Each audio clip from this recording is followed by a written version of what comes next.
Greater Noida press club ने शारदा विश्वविद्यालय के साथ मिलकर हिंदी पत्रकारिता दिवस मनाया। आपको बता दें, 30 मई 1826 को हिंदी भाषा का पहला समाचार पत्र उदंत मार्तंड कोलकाता से एक साप्ताहिक पत्र के रूप में शुरू हुआ था। 8 पेज का यह अखबार हर मंगलवार को निकलता था। कानपुर में जन्मे और पेशे से वकील पंडित जुगल किशोर शुक्ल इसके संपादक प्रकाशक थे। इसी उपलक्ष्य में हर साल 30 मई को हिंदी पत्रकारिता दिवस मनाया जाता है।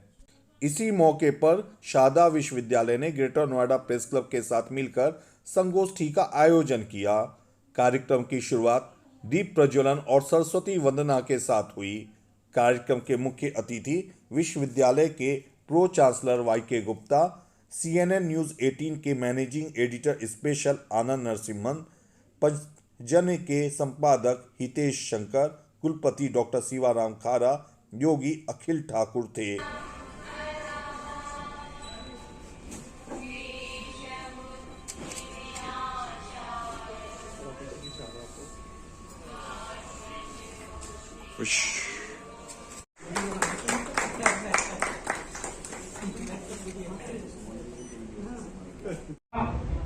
काम भी इजी नहीं था, बिकॉज ब्रिटिश लोग कुछ भी पब्लिश करने के लिए इजाजत नहीं देते थे।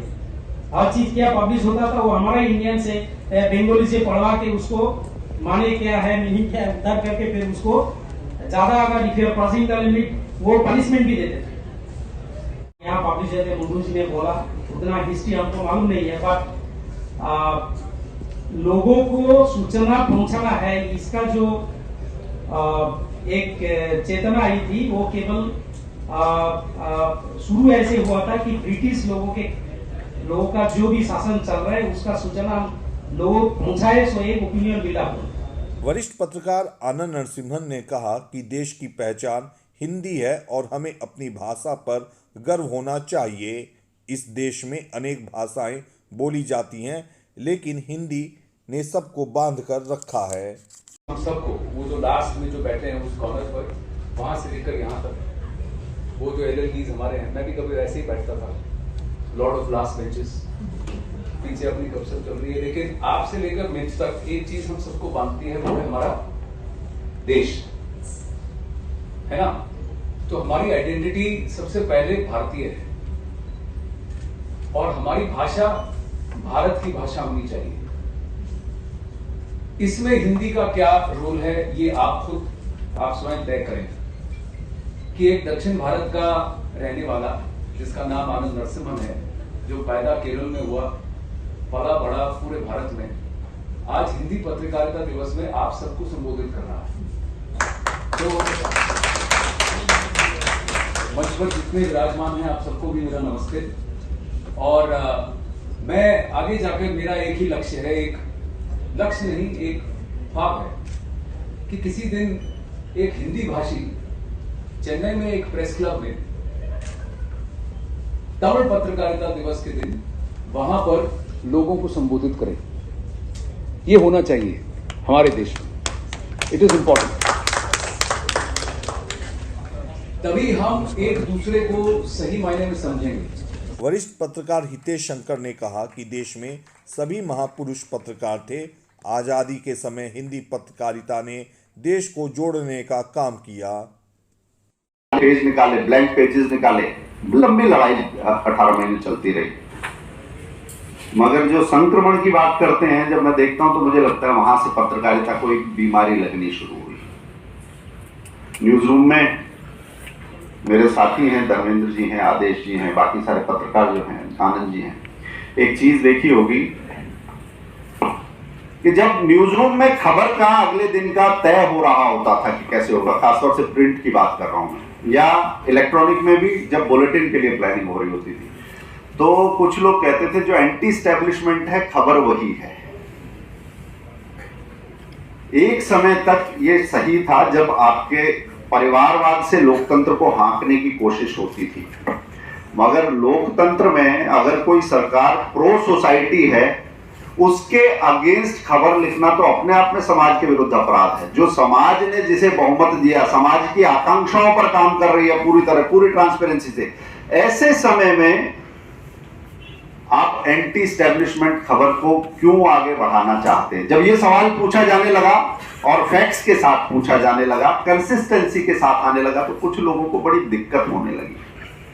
और ये दौर था जिस समय पत्रकारिता बदल रही थी। मैं संक्रमण की 3 चीजों की और बात करूंगा। इसमें आपातकाल के बाद एक फॉल्ट लाइंस की खबरें, विभाजक रेखाओं की राजनीति को मजबूत करने वाली खबरें।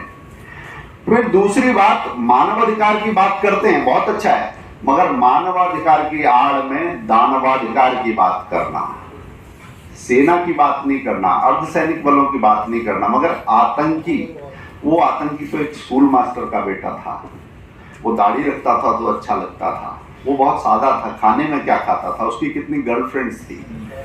ऐसे लोगों की को मानवाधिकार की आड़ में दानवों के अधिकार की बात करना। और फिर तीसरी जो चीज आई वो आई फेक न्यूज।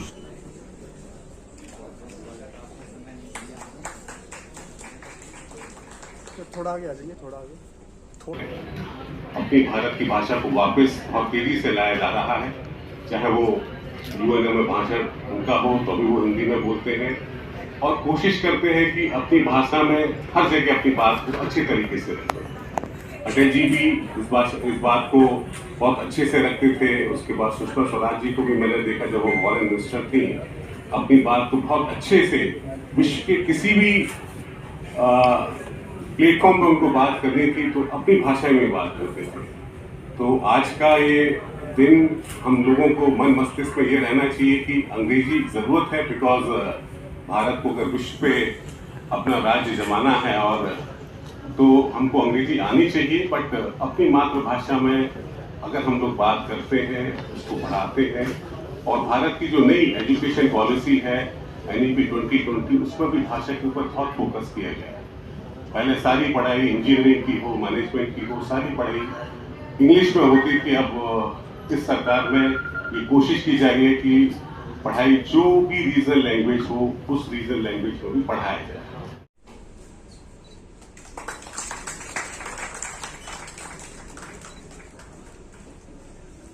आप थोड़ा आगे आ जाइए मैम, आप भी। बताया गया कि भैया आप ऐसे सब चुनिए, चाहे वो अंग्रेजी है चाहे वो, अंग्रेजी तो ज्यादा यूज कीजिए। तो वो परिवर्तन हुआ और वो सब बदला क्यों? क्योंकि जब हम बिल्कुल उस हिंदी में आ गए थे तो हमारे अखबार का सर्कुलेशन घटने लगा था, आपको सारी जानकारी होगी। और जैसे ही, क्योंकि हो सकता है जो मैनेजमेंट ने बताया वो यूथ नहीं पढ़ पा रहा है, और जैसे हमने जो शब्द वापस इंग्लिश शब्द भी उसमें यूज करने शुरू करे, बाकी चीजें यूज करने से भी सर्कुलेशन हमारा बढ़ गया। तो ये परिवर्तन जो हुआ, मैं व्यक्तिगत रूप से दोनों से सहमत भी हूं और असहमत भी। सहमति तो यह है कि कुछ शब्द अगर हम उनको प्रचलन में नहीं रखेंगे तो मर जाएंगे, और ये हमारा दायित्व है कि उनको जिंदा भी रखें।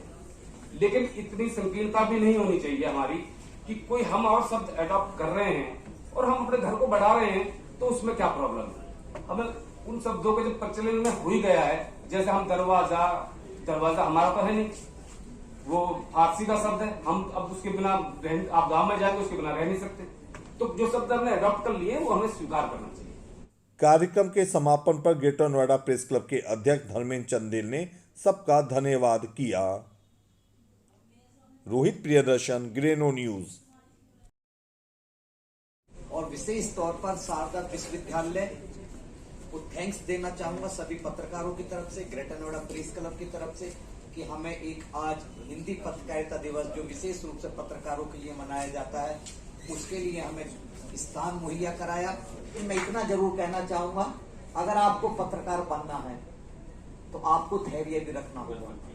पत्रकारों को जो छात्र निकल के चले गए, मैं दावे के साथ कह सकता हूं वो अच्छे पत्रकार नहीं बन सकते, क्योंकि पत्रकारिता के लिए जब आप फील्ड में जाओगे आपको धूप में 4-4 घंटे 5-5 घंटे खड़ा रहना पड़ेगा। पता चला आपको घर से फोन आ रहा है, रात में 2 बजे आप पहुंच रहे हैं, आपके संपादक आपसे नाराज हो रहे हैं कि मुझे खबर चाहिए, जल्दी खबर दीजिए। मौके पे आप जा रहे हो, आपको खबर के लिए मटेरियल नहीं मिल रहा, बहुत तनाव होता है। ऐसे में जिसने धैर्य खो दिया वो अच्छा पत्रकार नहीं बन सकता, जिसने धैर्य रखा वो अच्छा पत्रकार बनेगा। पत्रकारिता समाज का वह दर्पण है जो समाज की जन आकांक्षाओं, समस्याओं और व्याप्त कुरीतियों को बहुत निष्पक्ष और प्रभावी ढंग से और निर्भीक होकर शासन प्रशासन के सामने उसे रखता है, और न केवल रखता है, उसको उस समस्या का समाधान भी कराता है।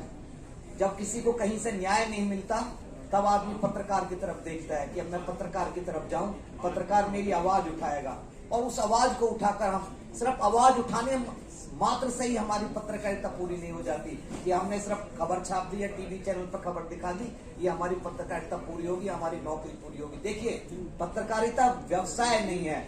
जो सर ने कहा थोड़ी देर पहले, पत्रकारिता मालिकों के लिए व्यवसाय हो सकता है, लेकिन पत्रकारों के लिए एक मिशन है। एक मिशन है कि आपने प्याज देके प्याज खाते हैं, आप उस प्याज को छीलते रहिए जब तक वो समस्या हल ना हो जाए। जो समस्या है आपके जिले की, क्षेत्र की, शहर की, स्टेट की, देश की, जब तक वो समस्या हल ना हो जाए, जब उसको छीलते रहिए प्याज की तरह, और जब वो समस्या हल हो जाए तब आप सुकून से कहिए कि मेरी पत्रकारिता सफल होगी। और पत्रकार को बहुत लोग दुआएं भी देते हैं कि पत्रकारों ने उनकी समस्याएं हल करा दी। इसलिए आज इस कार्यक्रम में ग्रेटर नोएडा प्रेस क्लब के सदस्य, पत्रकार, पत्रकारिता एवं प्रबंधन के छात्र शामिल हुए। रोहित प्रियदर्शन, ग्रेनो न्यूज।